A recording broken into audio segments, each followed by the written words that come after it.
Allusionist, in which I, Helen Zaltzman, scooch up a bit to make room for language. Today's episode is about the word suburbia, how it obtained the connotations that it seems to have of being a bit too conventional or homogenous or unadventurous or parochial, that kind of thing. The associations are not usually flattering, but what was it about the development of suburbs that has made those ideas stick to the words? We'll be talking specifically about suburbs in Britain because, for instance, the American suburb, development and culture thereof, that is very much somebody else's PhD thesis or entire filmography. And I'm aware that in some places like Australia, the word suburb just refers to a section of the city rather than specifically an area that is not the centre. Where did English lose the word herb along the way? I just had a birthday, so as a gift, please tell a friend or inquisitive-looking stranger to listen to a lovingly made independent podcast like this one. We make the Indie Pods would appreciate. Speaking of, I am in an episode of the science fiction sitcom podcast We Fix Space Junk. Listen to the episode Word Wrangling via your usual pod methods. Content note, this episode contains one Category B swear. On with the show.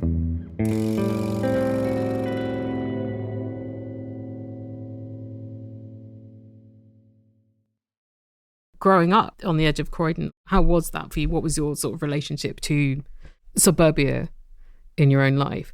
I had a really lovely family, so I was a very kind of happy life at home. But as soon as I left the house, I felt really under siege, like all the time. I felt really threatened. I was quite obviously gay. I was one of those kids where everyone tells you you're gay before you know that you're gay. And all the nicknames for being gay at that point were horrible, and you couldn't adopt any of those in a positivity kind of way. They were all disgusting. Right, no reclamation available. Yeah, I'm not doing that. I used to walk around New Addington, the estate I grew up on, like I was invisible. My default thing was no one can see me, so no one will talk to me. I must have been like vibrating with anxiety or something because nobody ever did really talk to me. It worked at the expense of making me look worrying, like all the time. In my head, I just imagined I was like a brain in a tank being wheeled around on a trolley. That's how I still feel. Oh. Yeah, I mean, it's weird, isn't it? It's weird, that disembodiment where you just don't really feel like you can inhabit yourself in the street. Like you've got to kind of suppress yourself entirely. So that was kind of my experience of the suburbs, was that I didn't feel like I could be a visible human in them. Like it was best if I wasn't. I'm John Grindrod. I'm a social historian of modern Britain. I write books about modern places and the effect they have on people, and I interview a lot of people about their experiences of them. And your latest book is? Tales of the Suburbs, LGBTQ+ lives behind net curtains. John's book is an oral history of being queer in Britain's suburbs across the 20th century via archive accounts, as well as interviews John did with numerous people about their experiences of growing up in suburbia, and, in several cases, as adults continuing to live or returning to live there. What took you towards writing that book? I was thinking about my own experience of growing up as a gay kid in this big housing estate when I was born in 1970. It was a big suburban housing estate on the edge of some woods on the edge of Croydon in South London.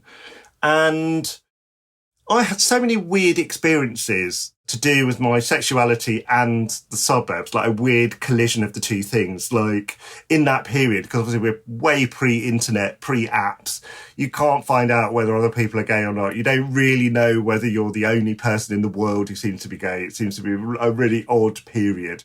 And the place I grew up in just really sprawly and, you know, very difficult to make any connections with anybody because of classic suburbia.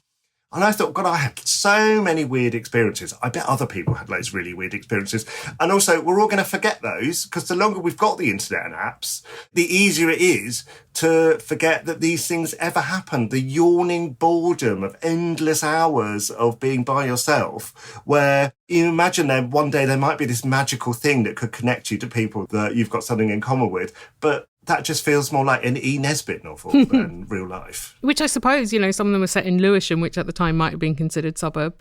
Yeah, absolutely. Well, that's the weird thing about the suburbs. Even the actual physical places themselves evolve over time without actually even having changed much. They just evolve because what was built as a suburb becomes the inner city because more suburbs get built on the outside of it. I like the fact that suburbia is constantly evolving and changing. It's not as fixed, I think, as the word evokes in people's heads. The word suburbia sort of evokes a very fixed idea of a place that is identikit, that all suburbs are the same, that within the suburb everything is the same, that all people are the same, all experiences are the same. I think it has this kind of flattening out facility, that word, that isn't true.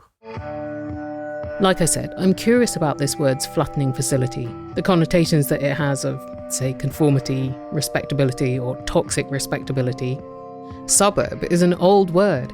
It came from Latin, the sub meaning under, and urb from the word for city. Suburbani, some 2,000 years ago, were the areas outside of the centre of Rome where the wealthy politicians would retreat to their villas.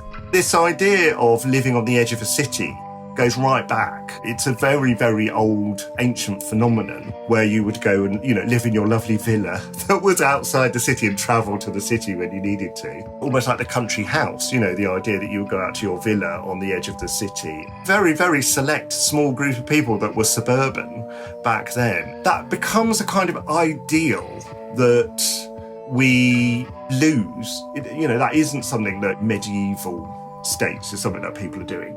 Nevertheless, the word suburb appeared in written English from the 14th century. It was preceded in Old English by the word underberg. Suburb then meant the outer parts of the city or the areas of it outside the city wall. In the 17th century, the word suburban was already quite negative. It meant licentious, inferior. There was this sex work association a bit. And then already by the early 1800s, it was like people who are less mannered and have trifling little outlook, which is 100 plus years earlier than I would have thought that connotation had come about, and yet there it is. Yeah, absolutely. So I live fairly near where William Cowper lived, who was a poet. He wrote an amazing poem called London Suburbs in 1785. In it, he says, suburban villas delight the citizen who, gasping there, breathes clouds of dust and calls it country air. And then later on in the same poem he says, they're prisoned in a parlour snug and small, like bottled wasps upon a southern wall. Jeepers, William. Yeah, that idea of, as you say, the sort of licentiousness and that feeling that people sort of living on the edge of the city are getting it wrong. And they're not really part of the city, so they're a sort of dangerous fringe. I don't think he's necessarily writing about people living in a suburb in the way that we would think of the suburbs now. But it's interesting because some of that stuff he's saying, that kind of sneeriness, you could easily still transfer onto the critiques of the 20th century of suburbia. And it would just sound like somebody had written it then. It wouldn't necessarily sound that different.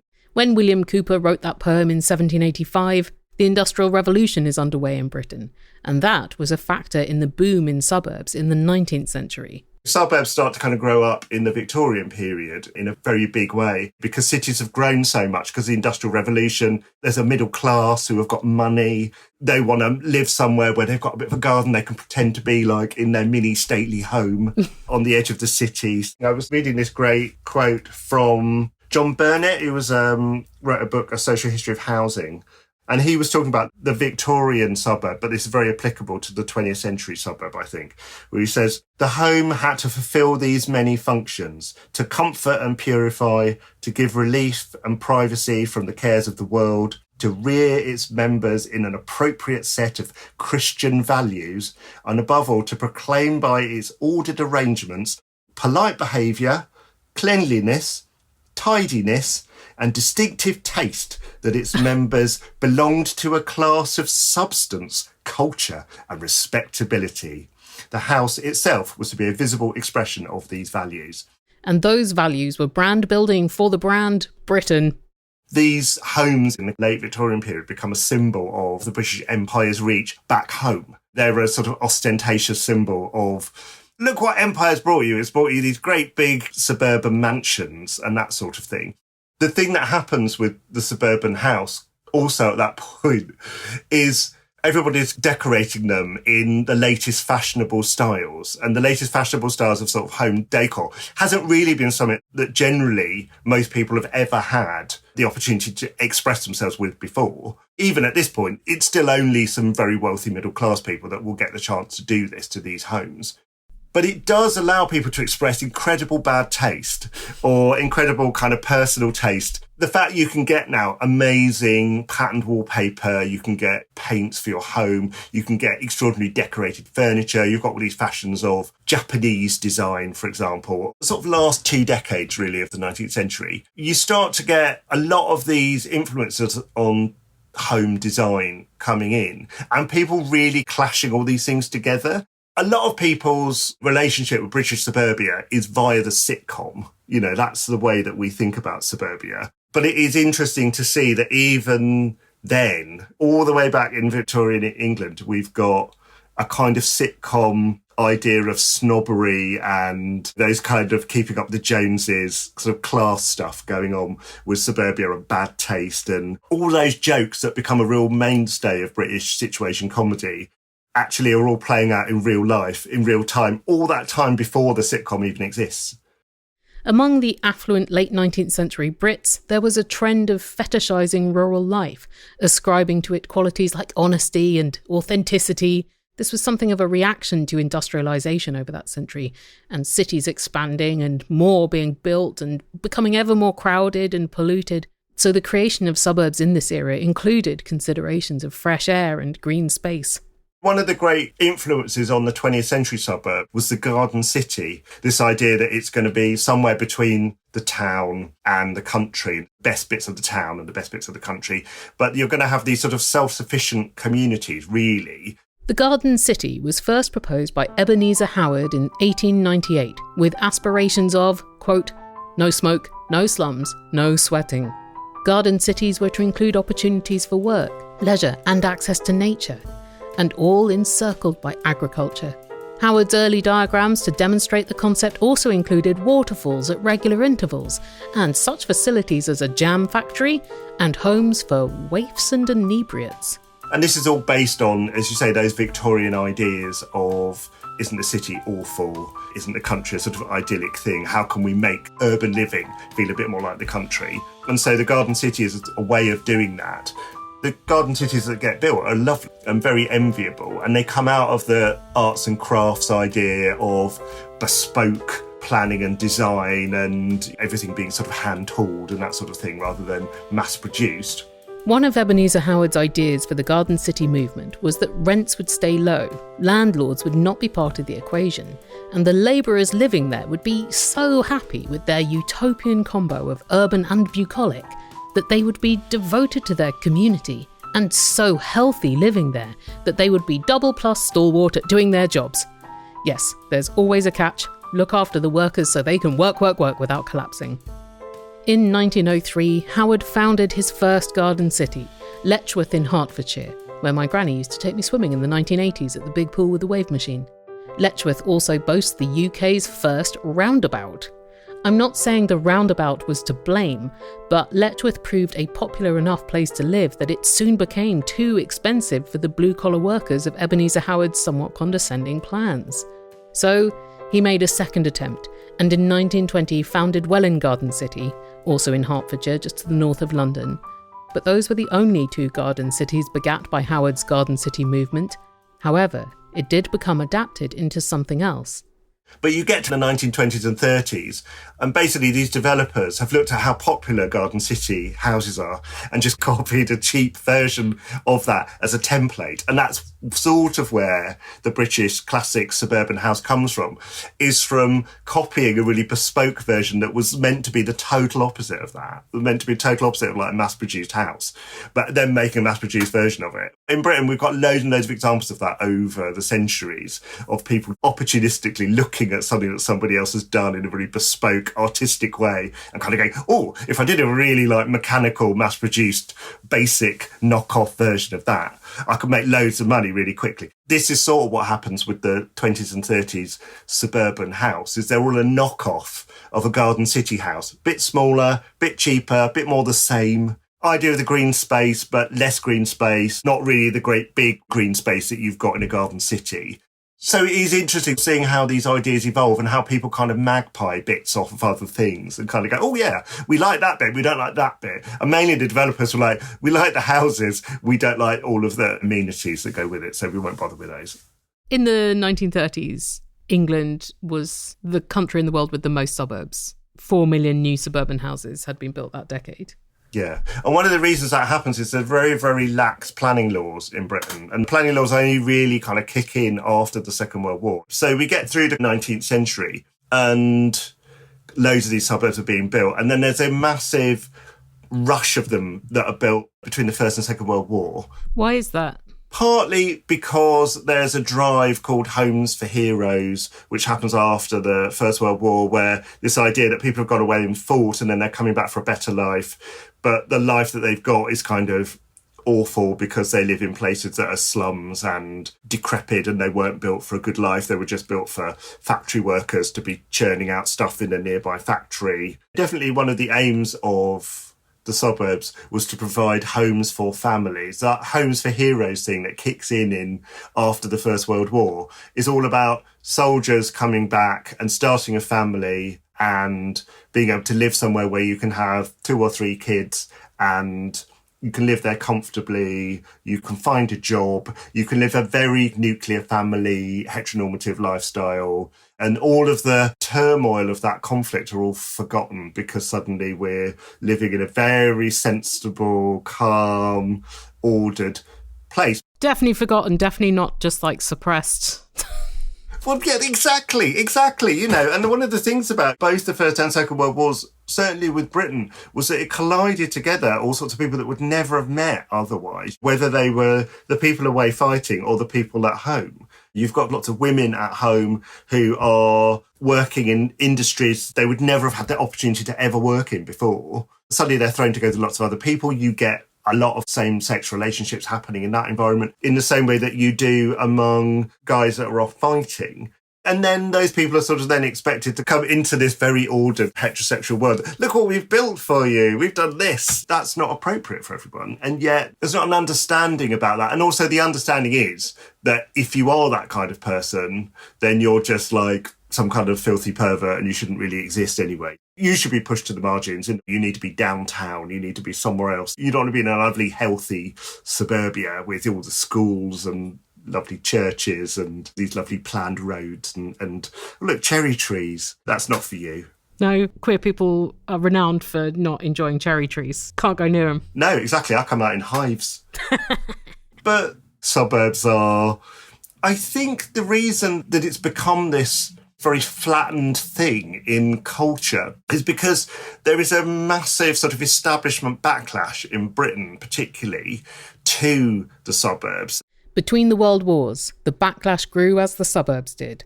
With more people owning cars, more roads were built. All of these farmers' fields, all next to these new roads, farmers are going, oh, we could sell off that land and then make loads of money. It'd be brilliant. So they flog all that off to developers who then build what are essentially quite identikit sort of houses, these semi-detached houses, which become really ubiquitous around cities and towns in Britain. So you start to get this huge growth in private houses rather than council houses or places that are owned by the local authorities. And at that point, there's a massive cultural backlash by the establishment around the idea that these awful little people want their little house and garden and they want their chic middle-class lifestyle, but aren't they vulgar and appalling little money-grabbing oiks? And that is the tone of a million articles that are written in the press at that time and novels. And particularly if you look at someone like the Bloomsbury Group, who are these real toffs, you know, artistic toffs who come out of the arts and crafts movement. The arts and crafts ethos was things should be handmade, non-industrial, beautiful, individualistic. And then all of these great big identikit houses are being built by these developers. And there is a kind of notion that the houses are the same and all the people that live in them are the same. And it becomes this horrible, crushing stereotype, which the suburbs have really struggled to shrug off over the decades. That has become, in Britain, the defining stereotype of what the suburbs are like. Wow, because aristocrats in the early 20th century were like, well, we need to maintain hierarchy because otherwise our status doesn't work if no one else is worse off. Absolutely. That somebody needs to be doffing a cap, and it needs to be these guys. They need to know their place. So they were happier when people were living in slums? Oh, absolutely. Well, it's a lot easier to control people when they feel like they've got less autonomy. The thing about the suburbs in Britain is there's the cliche about the Englishman's home is his castle.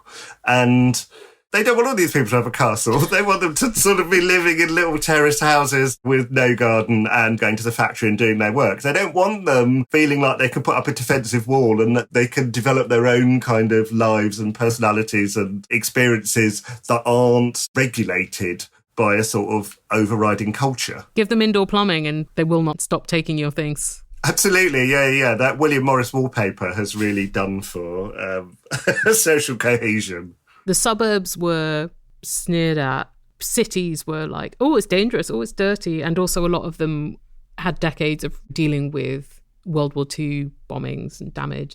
So where were people supposed to live? Country? Like, that's not that practical. Yeah, that's a constant conundrum, I think. And I think this is a political conundrum pretty much everywhere, in every country, of ideologues saying, places are overcrowded. We can't have anybody else living here. We've got to get rid of these people. And then at the same time, absolutely no idea of where people are actually going to, no desire to create places for people to live, and no understanding that by saying that, it doesn't create a kind of magic effect where that solves things. It doesn't solve anything. It's just rhetoric. And that isn't useful or helpful to actual human beings trying to find an actual place to live. Yeah, well, ideology never strove for practicality, did it? No, not really. It doesn't help you do the shopping or put up a bunk bed. This ideological direction shifted considerably by the later 20th century. The establishment figures that were slagging off the suburbs in the 30s and 40s, by the time you get to the last 50 years, those equivalent people are now all the saviours of the suburbs. They've realised that the suburbs are the sort of the home of conservative thought. And so now they want to be the defenders of the suburbs. Oh, because they're like, well, social revolution won't be fomented there. Yeah, absolutely. In the 1980s in Britain, we get a revolution in home ownership, which comes about due to the Thatcher government, which is to do with selling off local authority council houses that had been built with the right to buy, it's called. So if you're the tenant paying the local authority money at a really kind of reduced rate to live in these houses, you can then buy them at a really reduced rate. Since 1919, local authorities had been legally obligated to provide council housing. Right to buy had already been underway before Thatcher's government. It ramped up during the 1970s. In 1970, 7,000 homes were sold to their tenants. By 1972, that number had risen to 45,000. But with the passing of the Housing Act in 1980, private ownership boomed. By 1987, more than 1 million council homes had become privately owned. By 2025, that number was 2 million. This is a lot of social housing to no longer have, and the shortfall has never been made up. One of the factors that has led to an ongoing housing crisis. It basically robs the country and the local authority of all of these council homes that they would have had otherwise. And it totally changes the complexion of home ownership and where people live in Britain. And that was done deliberately to try and make more people into homeowners, because the Conservative Party at the time thought that more home owners would mean more people would vote Conservative, because that was their natural voter base. So they were trying to increase their voter base by knocking off the people that might vote against them who were living in council houses, by making them into homeowners. Once these homes were privately owned, they stayed privately owned, and not necessarily by the people who had previously been council tenants. They could sell them on to anyone. Now, more than 40% of homes purchased under the Right to Buy scheme are owned by private landlords. In fact, the son of the Thatcher government's housing minister, Ian Gow, owns 40 of them. Ugh. But hey, the Conservative Party's cunning plan worked. Did it work? Yes, it did work. You see a kind of increasing rise of right-wing suburbia in ex-local authority areas that you probably wouldn't have seen had they remained local authority areas. That's a kind of interesting cultural shift that happened. But shifting does continue. We see this in cities all the time, how areas go kind of in and out of being fashionable or being prosperous. People are being sort of pushed out of the city. The story of the 20th century was decentralisation in Britain. You know, we're going to build new towns, we're going to move people out of cities, we're going to move people out of these old crowded slums. And then you get to the end of the 20th century and the beginning of the 21st century, and it all becomes, we could make the city really cool, and people could live in loft apartments, and we could build loads of urban flats. So suddenly there's a move back into living in the centre of cities again. Except now, since COVID, the way that we live has sort of changed again, and now working from home means that now the suburbs are back in vogue again as somewhere that you could live and move out to. Well, also reflective of the prices of housing. Cries in forever renter. So there's a sort of really mixed story of people leaving the suburbs, coming back to the suburbs, how desirable it is to be in them or not. It's constantly evolving, our relationship with the suburbs and what the suburbs mean and how we feel about them. I think will just change forever. It's never fixed. But I think there's a certain slightly camp snobbery that will always follow the suburbs, whatever happens, because I think that stuff is so embedded in our culture in Britain. That idea that the suburbs are fundamentally a bit hilarious. I don't think we'll ever lose that. And that would be a sad thing to lose in a way, because that has really moulded so many of us in our relationship with the suburbs. In the course of your book, what did you discover that surprised you? So one of the things I thought was really surprising is Edward Carpenter, who was the big Victorian social rebel, really. He lived in a sort of country pile near Sheffield. He wrote all of these books that were advocating things like vegetarianism and feminism and homosexuality, because he was gay, he was having a relationship with his gardener. It always gets characterised as his gardener, not his partner, was also doing gardening. The prism of it is always that he has a gardener and that also they were having sex.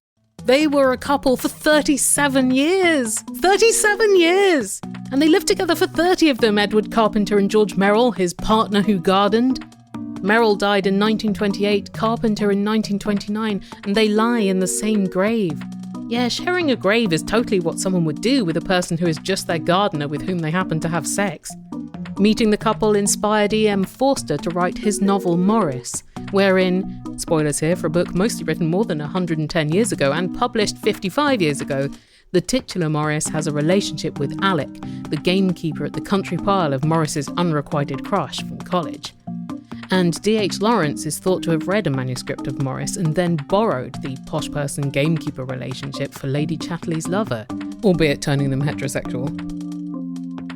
One of the other people that was inspired by him, or a group of people, were the people that designed the garden cities. So the garden cities begin to get designed at the beginning of the 20th century. A lot of those designers really interested in Carpenter go and visit him. They take on loads and loads of the aspects of Carpenter's life and his home into the designs of the garden city houses that they design. They're the same houses that then the developers in the 1920s and 30s then copy. And so I do like to think that there is a sort of bit of a queer ghost in these ultimate heterosexual homes, that they're all based actually on this queer lifestyle. So in your book, you're reflecting on how a lot of the suburb construction is meant to be based around heterosexual families. Mm-hmm. Would you say that the way that the suburbs were formed and the way that they were described and talked about forced a kind of conformity, and yet when you're queer, you're kind of forced into non-conformity, whether you like it or not, in that environment at that time? Yeah, definitely. And the people that I interviewed talked a lot about feeling like on the edge of stuff and feeling like an outsider looking in and never being at the centre of things.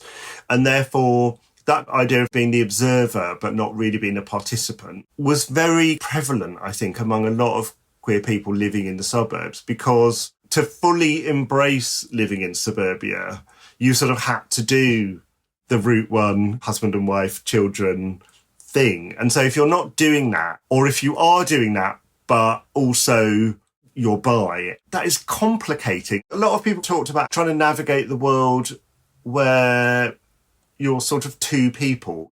You're your authentic self, or you're trying to discover who your authentic self is. You don't really even know. You're trying to work it out. Then there's the person you have to be to get by in suburbia. And because suburbia is like incredibly surveilled as a space, there's a sense that you can't ever let your guard down, that you've got to keep up this appearance all the time. Suburbia being a sort of home of gossips and people that kind of spy on you, and then it becomes a home of neighbourhood watch. You've got people that are constantly looking at what you do and reporting back to your parents. Well, they were walking around in bare feet, as one of the people I interviewed. Say, Scandal. Yeah, exactly. Shocking. So reporting about absolutely bloody nothing, but reporting it nevertheless, because it's something to do and something to say. And you've got all these bored people just looking out of their net curtains, just wishing for something to comment on, just wishing something exciting would happen. And if the most exciting thing that's going to happen is a really repressed and confused young queer teenager is wandering along trying to discover themselves, doing something a bit eccentric, well, then that's going to be something that people are going to comment on. Why do you think it is that in the suburbs specifically, people were so lacking in other pursuits, other hobbies, other sources of interest and entertainment? Well, one of the trouble with the suburbs is that often you've got enormous estates of houses with very little else. So in a neighbourhood, in a town or city, you might have all of your facilities that you need to live a kind of exciting, interesting life. Nearby, you might have loads of social things you can do, nice pubs, nice cafe, shops, church, parks, sporting facilities, that kind of stuff. But in the suburbs, quite often you've got very limited version of that. And so people become quite isolated, or you join your local community to do whatever it is they do. But that's going to be fairly limited because it's harder to participate when there's not really anything to participate in. We can't all participate in Little League or can't all be a school governor. It's an odd thing to sort of realise that your options to join in those environments are really limited. There's not like loads of stuff. And certainly if you are feeling like you're already on the edge of a community and you're not really feeling being part of it, the suburbs won't really offer you a lot of options to do legit stuff where you can be visible. And that was, I think, one of the real issues for most of the people I spoke to, was certainly in the 20th century, very hard to be queer and visible in the suburbs. It was hard to do that in the city anyway, but particularly hard to do it in the suburbs because you want to be visible on your own terms, but in suburbia, you're visible on everyone else's terms. Everyone else is looking at you and talking about you. Or you think they are. I mean, for the most part, people don't give a shit, do they? But when you're a teenager, if you haven't got a visible queer community around, you've got nobody to hang on to and think, oh yeah, that's who I could be, or that isn't who I could be, but it's a real lovely symbol that you could be somebody different here. You don't have to conform to these sort of heteronormative stereotypes that you're constantly kind of fed. So it's interesting, that dichotomy between being seen and being observed. After being that kid in New Addington on the edge of Croydon who wanted to be invisible and then living in London for much of his adulthood, a few years ago, John moved from London back to the suburbs. And we've got gay neighbours and it's all very exciting and all very different from when I lived in the suburbs before, partly because, you know, you've got the internet and apps, so you can kind of see not only are other people gay in the area, but somebody is gay 200 metres away. But I was sort of aware when I moved back that I was really super comfortable with being visible and being part of a gay couple living in a small cul-de-sac in a close, so that when we got other queer neighbours, it was lovely. But it didn't matter as much because I already felt like I was much more at peace with being visible, and I no longer feel like I need to put up a force field all the time. Generally, I feel like I'm able to walk around feeling pretty chilled and comfortable in my own skin. So at some point in that intervening period where I wasn't living in the suburbs, I grew up and chilled out, and now I'm able to put that into action or inaction in suburbia. But did these suburbs also change in that 30-year period? Oh, yeah, totally. Yeah, the suburbs have changed enormously. And I do think equal marriage actually has had quite a big effect on the suburbs, because you've got a lot of queer people who have rejected equal marriage as a really conservative, boring way of living and don't want to be part of that. And then you've got people that have really embraced it and are really, really happy with it. And so suburbia feels like it's a bit of a draw. If you've got married, it feels like it's part of the deal. Like, you can have this suburban life. I'm not married because we're still a bit suspicious about being part of an institution that rejected us for the majority of our lives. Yeah. But we live in suburbia, which is also another thing that has rejected us for most of our lives. And yet we're doing that. So life is a sort of series of weird compromises, and suburbia is sort of a series of weird compromises that you pick and choose, really. The town where you now live, Milton Keynes, was kind of built with queerness in mind. Yeah, so Milton Keynes was a new town that started to be built at the end of the 1960s, pretty much exactly at the same time that the partial decriminalisation of sex between men over the age of 21 happens in England and Wales. And actually in Scotland and Northern Ireland, that doesn't happen until the 80s, which is quite amazing. Not amazing in a good way. Not the good amazing that we like. No, the other amazing, yeah. And by the early 70s, loads of social groups of queer people start to be formed, because you can then do that stuff legally. You don't feel so under threat and imperiled as you might have beforehand, even though it's still illegal to kiss other men in public and that sort of, like, it's ridiculous. And so Milton Keynes, or the sort of area where Milton Keynes is being built, have got one of these local groups. And in 1974, the Development Corporation, who were building Milton Keynes, give the group space in one of its places that it's built, actively give them that. They don't kind of just have this space and it gets rented out. It's actually given as an office to this group. And as a result, it becomes one of the first places of like any size in Britain where the idea that you would have different lifestyles and different sorts of people living in your town, it's really embraced right from the beginning. Because the sort of earlier ways of new towns, they've got loads of modern 50s and 60s gizmos going on, but they haven't really got that many different sorts of homes that you can live in these new towns. Whereas in Milton Keynes, they really actively built completely different sorts of places you could live in for different sorts of lifestyles. They weren't necessarily going, oh, this is going to be somewhere for queer people to live. It was just this idea that places were going to be more flexible and less prescriptive about people's lifestyles from the off. So it wasn't expected that you would have 2 or 3 children and be in a heterosexual couple. It was expected more that you might end up with lots of single people, and also you might end up with lots of couples who won't have kids. So the idea that people would live different lifestyles here was sort of baked in right from the beginning, and especially in the fact that they physically acknowledged us right from the beginning, which I thought was brilliant, which is a lovely thing to find out about the place you live.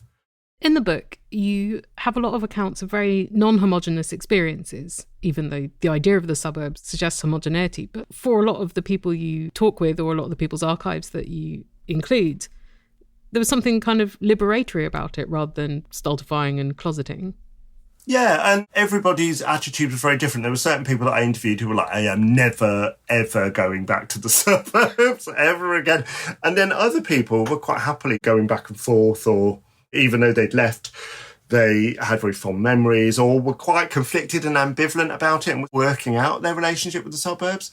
There was no unifying, this is what we all experienced kind of theme to everybody's story. It felt like a peek through lots of privet hedges into people's lives. They didn't necessarily tell us straight line narrative, but together they're like a constellation of experiences that tell you a lot about the suburbs cumulatively, and also just a lot about social history and social life over the last 100 years, really. I mean, it's very interesting, for example, chatting to non-binary people about their experience of the suburbs. One of the really interesting things that somebody said was they really liked suburbia because it felt like it was a middle space, because it wasn't the country and it wasn't the city, and it's a sort of contested space where everything is slightly up for grabs and the rules are still a bit mutable. And they felt like that represented their gender in a way that worked for them. And I found that really fascinating, actually, that was a really original way of looking at it that I would never have thought of. John Grindrod is a social historian and author of books about places and the way people feel about them. His marvellous new book is Tales of the Suburbs, LGBTQ+ lives behind net curtains. And another is Concretopia, a journey around the post-war rebuilding of Britain, which is one of the books I have recommended the most to people. It really changed the way I saw a lot of unloved 20th century architecture. John also hosts the podcast Monstrosities Mon Amour, which celebrates places and things that have been unfairly maligned. Find John and his work at johngrindrod.co.uk, and I will link to him, plus links to further information about topics within this episode and the transcript of it at theallusionist.org/suburbia.